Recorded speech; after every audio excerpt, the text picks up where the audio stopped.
जय माता दी। नमस्कार दोस्तों, स्वागत है आप सभी का हमारे YouTube चैनल लक्ष्मी शर्मा की कहानियां पर। प्रेम से बोलिए गणेश भगवान की जय।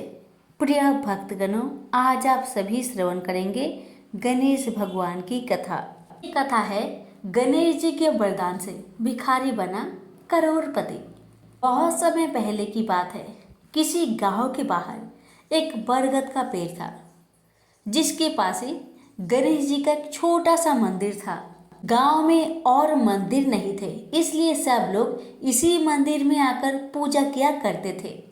गांव में एक भिखारी भी रहता था।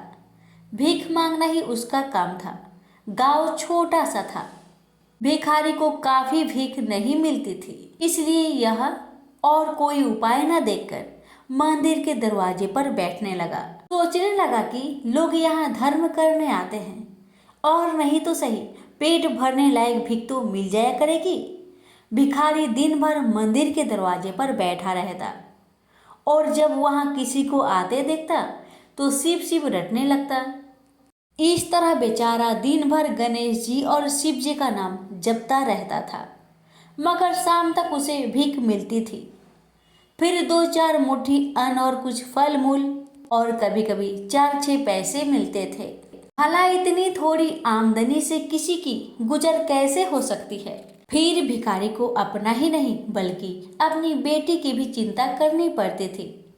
उसकी बेटी का नाम था कमला और वह बड़ी चतुर और बड़ी समझदार थी।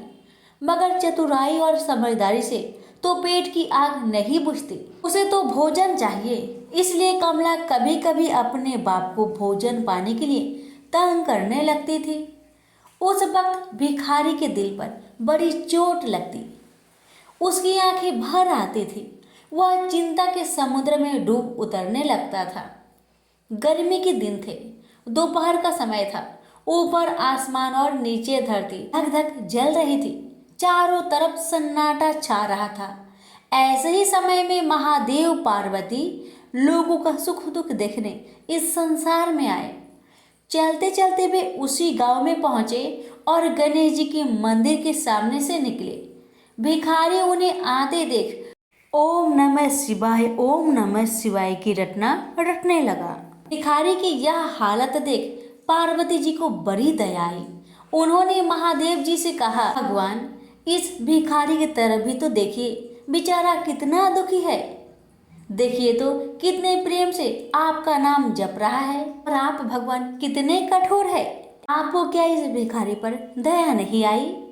मैंने सुना था कि लोग बड़े पापी हो गए हैं, वो देवताओं का पूजा नहीं करते, मगर नहीं, आज मुझे मालूम हुआ कि इसमें उनका कोई अपराध नहीं, सब तो देवताओं का अपराध ही है। आप इसी भिखारी को ले लीजिए। बेचारा को आपका नाम लेते लेते बरसों बीत गए, इतने पर भी अभागा पेट भर भोजन तक नहीं पाता। जब देवता ही ऐसे कठोर हो जाएंगे तब कोई काहे उनकी पूजा करेगा। अब महादेव जी को पार्वती जी की बात लग गई। भगवान बोले, देवी आप असल बात क्या है नहीं जानती और आप जान भी नहीं सकती, क्योंकि आपका हृदय ही इतना कोमल है कि मैं कहता हूँ देवी आप जिद ना करें, जो हो रहा है उसे होने दीजिए। देवी ने एक ना सुना तो भगवान ने कहा, ठीक है, तो मैं आज इस भिखारी के लिए कुछ बंदोबस्त करा देता हूँ, जिससे इस भिखारी का दुख दूर हो जाएगा। इतना कहकर महादेव जी पार्वती जी के साथ मंदिर में पहुंचे। माता पिता को आते देख गणेश जी उठकर खड़े हो गए। उन्होंने बड़े प्रेम से माता पिता को प्रणाम किया। महादेव जी ने गणेश जी को आशीर्वाद दिया और कहा, देखो बेटा, यह भिखारी वर्षों से तुम्हारे द्वार पर बैठा है, मेरा नाम जपा करता है, मगर तुमने अब तक इस पर दया क्यों नहीं किया? अब ऐसा कुछ उपाय करो जिससे इस बेचारे का दुख दूर हो जाए। गणेश जी ने हाथ जोड़कर उत्तर दिया, अच्छी बात है पिताजी, 7 दिन के भीतर उसका दुख दूर हो जाएगा। उसे कहीं ना कहीं से 2 लाख रुपए मिल जाएंगे। गणेश जी का उत्तर सुनकर महादेव पार्वती आगे को चल गए। इसी समय एक बनिया मंदिर में पूजा करने आया था। वह आड़ में छिपा छिपा महादेव जी और गणेश जी की बातें सुन रहा था। उसने सोचा ये तो बहुत अच्छा मौका है, यदि थोड़ी चतुराई से काम लूं तो सहज ही 2 लाख का मालिक मैं हो सकता हूँ। बस वह बड़ी खुशी से भिखारी के सामने पहुंचा और उसे प्रणाम कर एक तरफ बैठ गया। भिखारी को आज तक किसी ने प्रणाम नहीं किया था, न कोई उसके पास आकर बैठा ही था। बनिए की इस काम से भिखारी ने समझा कि यह बेशक कोई भला मानुष है। वह मन ही मन प्रसन्न हुआ और बनिए से बोला, बाबा आप बहुत दयालु जान पड़ते हैं, कहिए मेरे पास आने की कृपा क्यों कर हुई? आप नहीं जानते मैं एक गरीब भिखारी हूँ। बनिए को तो अपना मतलब गांठना था। मीठेपन से बोला, आप भिखारी है? कौन कहता है कि आप भिखारी है? मुझे अच्छी तरह मालूम है कि आप एक पहुँचे हुए महात्मा हैं और आपके दर्शन से लोगों के पाप दूर हो जाते हैं। मैं भी आपके दर्शन करने चला आया हूँ। मुझे आपसे कुछ पूछना है, यदि आज्ञा दो तो पूछूं? भिखारी खुशी से बोला, पूछिए। बनिया बोला, भला दिन भर आपको कितनी भीख मिल जाती है? भिखारी बोला, भाई मिलने की क्यों पूछते हो, यहाँ तो पेट की भी लाले पड़े रहते हैं। रोजाना 2-4 मुट्ठी अन्न मिल जाता है, कभी 2-4 पैसे भी मिल जाते हैं, किसी तरह दिन काट लेता हूँ। बनिया कहने लगा, राम राम, आप जैसे महात्मा और यह कष्ट, इस गांव के आदमी भी क्या आदमी हैं? आपकी थोड़ी सी सहायता नहीं कर सकते? आप कैसे यह कष्ट सह लेते हैं? मुझे तो आप पर बड़ी दया आती है। मेरे जी में आता है कि मैं आपकी कुछ सेवा करूं, पर कहने में डर मालूम होता है। भिखारी बोला, आप मेरी सहायता कर सकते हैं? अब बनिया हंसते हुए बोला, मेरी इतनी हैसियत कहाँ है जो आपकी कुछ सेवा कर सकूं? मगर एक बात है, आज से 7 दिन तक आपको जो कुछ भी मिले वह मुझे दे दीजिए, बदले में आपको मैं 100 रुपया दे दूंगा। 100 रुपये के नाम सुनते ही भिखारी मारे खुशी के उछल पड़ा।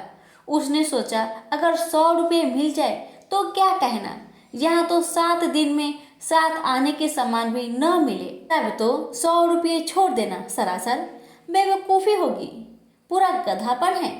मगर इसी समय उसे लड़की की ख्याल आ गई। उसने सोचा, अगर मैं 100 रुपया लेकर घर पहुंचा और मेरी बिटिया रानी गुस्सा करने लगी तो पहले मैं उसकी सलाह ले लेता हूँ। बस यही विचार में आते ही उसने बनिए को जवाब दिया, आपने मुझ पर बड़ी कृपा की, मगर मैं अभी कुछ नहीं कह सकता, सोच विचार करके कल कहूँगा।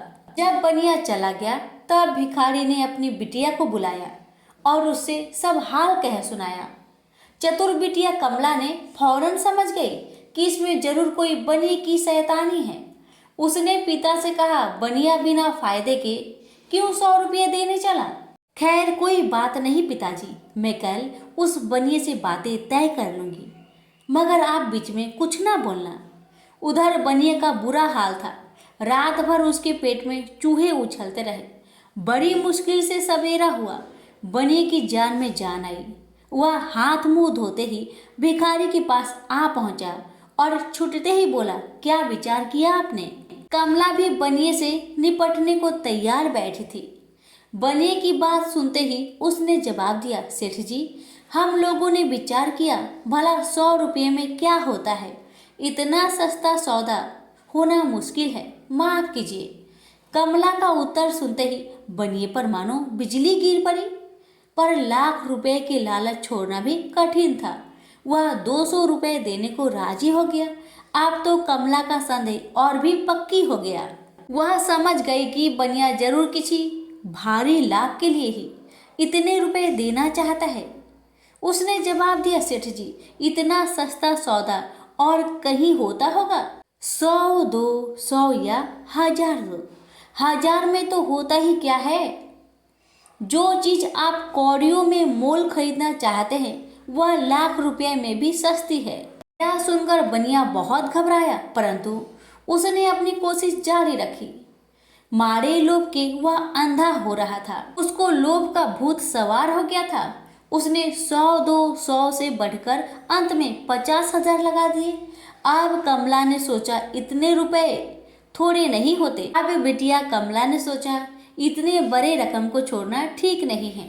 उसने बनिए से कहा, खैर आप नहीं मानते तो मैं ही आपकी बात मान लेती हूँ, मगर शर्त यह है कि रुपए अभी मिलने चाहिए। ये शर्तें मंजूर करने में बनिए को क्या उजर थी। वह खुशी खुशी घर लौटा। उसने सोचा 50,000 रुपए देकर 1 लाख लेना कुछ बुरा नहीं है। 2 लाख न सही 1.5 लाख मालिक तो बन ही जाऊंगा। आहा, मेरी तकदीर भी कितनी चोखी है। 7 ही दिन में 50,000 का लाभ हो गया। उसने घर आते ही भिखारी के पास 50,000 रुपए भेज दिए। अब बनिया हर रोज भिखारी के पास आता और उसकी दिन भर की भीख घर ले आता। इस तरह 6 दिन बीत गए। अब तो बनिए को बड़ी फिक्र हुई। 7वें दिन वह फिर गणेश जी के मंदिर में पहुंचा। उसने देखा कि आज फिर महादेव पार्वती मंदिर में पधारे हैं। बस वह दीवार से कान सटा उनकी बातें सुनने लगा, मगर यह क्या, उसका कान दीवार में चिपक गया। उसने कान छुड़ाने की बहुत कोशिश की, पर कान टस मस न हुआ। तब वह दाहिने हाथ की सहायता से कान छुड़ाने लगा। इतने में हाथ भी दीवार में चिपक गया। इधर महादेव जी ने गणेश जी से पूछा, बेटा इस भिखारी के लिए कुछ इंतजाम हुआ है? गणेश जी बोले, जी हाँ, उसे 50,000 रुपए तो दिलवा दिए हैं, बाकी के लिए बनिए को दीवार से चिपका कर रखा है। यह बनिया बड़ा लोभी कंजूस है। इसने गरीबों से एक एक के 4-4 वसूल कर अपना घर बनाया है। रुपए वसूल करने में इसने गरीबी पर दया नहीं की। उनके बच्चे भूखे मरते रहे, पर इसने चौगुने रुपए वसूल करके भी संतोष नहीं किया। इस तरह इसने 1 लाख रुपए से अपनी तिजोरी भर ली है। गरीबों के माल से यह सुख नहीं उठा सकता। अब जब तक यह भिखारी को बाकी 50,000 रुपए न देगा, तब तक दीवार से चिपका रहेगा। गणेश जी की बातें सुनकर बनिए ने अपना माथा को पीट लिया। इसकी आंखें में आंसू बरसने लगे। जब उसने घर से 50,000 रुपए मंगवाया और भिखारी को दे दिए, तब कहीं दीवार से उसका पीछा छूटा। से बोलिए गणेश भगवान की जय, उमापति शंकर भगवान की जय।